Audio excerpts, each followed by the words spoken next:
What's good, YouTube? It's your boy KB, back to get boxing is just do one more time. We gonna get straight into it, man.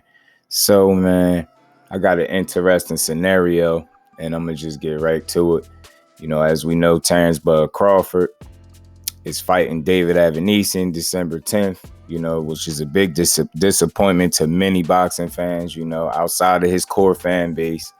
I think people have a big problem with this fight. It has nothing to do with the skill set of Terrence Crawford in terms of disappointment, but everything to do with David Evanesian and just not being a worthy opponent for Terrence Crawford at this current stage. In the year 2022, we shouldn't have to sit through a David Evanesian and the Terrence Crawford fight, simply because Bud Crawford is far too skilled of a fighter to be wasting his time with this guy. And I'm not in the inside of negotiations, and I understand that completely. But I always say, when one party walks away first, it also shows like a lack of commitment in terms of getting the fight done. So that's just my interpretation. People free to disagree with me if you want, but that's just how I see it. I mean, I think when it comes to who wanted this fight more, I think you had one guy just be consistent in terms of putting the right effort forward and never telling you this fight was ahead of him. You know what I'm saying? Past him, and he's over it, and he's not worried about it. Errol Spence never said those things. Terrence Crawford, on the other hand, is on record saying those things. But, I got a couple scenarios of how ducking could have gone wrong, and, ducking could have backfired. A lot of people see this as ducking, and I'm just going to call a spade, with the lack of commitment. It did look like you just wasn't 100% committed in making this fight this year. I think that's at least fair to say, and, simply put, Terrence Crawford is going to have to defend his WBO title against JARON ENNIS if he's not going to face Errol Spence Jr. in 2023, or he's going to have to vacate his belt. His willingness or lack of willingness to stick it out in the negotiations, with Spence next year, it remains to be seen if they're going to revisit those negotiations. I mean, we all know that Errol Spence said he was going to spin the block, so I expect at least an attempt to be made to try to make the fight happen again. You know what I mean? And if Terrence Crawford, like I said, is willing, along with the PBC and Al Heyman, along with Spence, willing to try to hash these things out one more time in negotiations, then we might see Errol Spence and Terrence Crawford in 2023 after all. But, a couple of options, man. If he's not trying to face JARON ENNIS or Errol Spence, if he's not trying to fight Boots, who's a much younger guy and much stronger, in my opinion, at this point, it would be a very dangerous and risky fight. It would be like high risk, low reward type of deal. So he could either fight Errol Spence as a number one option, obviously.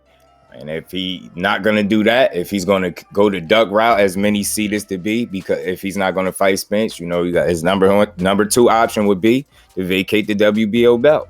You know what I mean? Given the lack of patience on Crawford and his team's side that they showed in his previous negotiations, man, who knows? It could be unlikely that he'll stick around to talk about the fight again. You get what I'm saying? So, I mean, it's confusing and it's frustrating at the same time that we at a point in boxing where we got to sit through fights that we don't want. But at this point, man, it's unclear whether Spence and the management at PBC will even be willing to sit through another negotiation with a fighter like Crawford. You know what I'm saying? And this has got to be a big concern on Team Crawford. And like I said, man, his options are running slim, and the walls are closing in on him. So if he not gonna hurry up and make a decision to fight Errol Spence, he could find himself in trouble.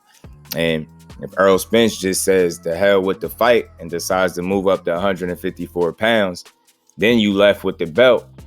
And with the WBA ordering Stan Jonas to defend his belt, his regular title, against, the number one ranked Virgil Ortiz, that makes Boots the number two and moves him up to the number one spot.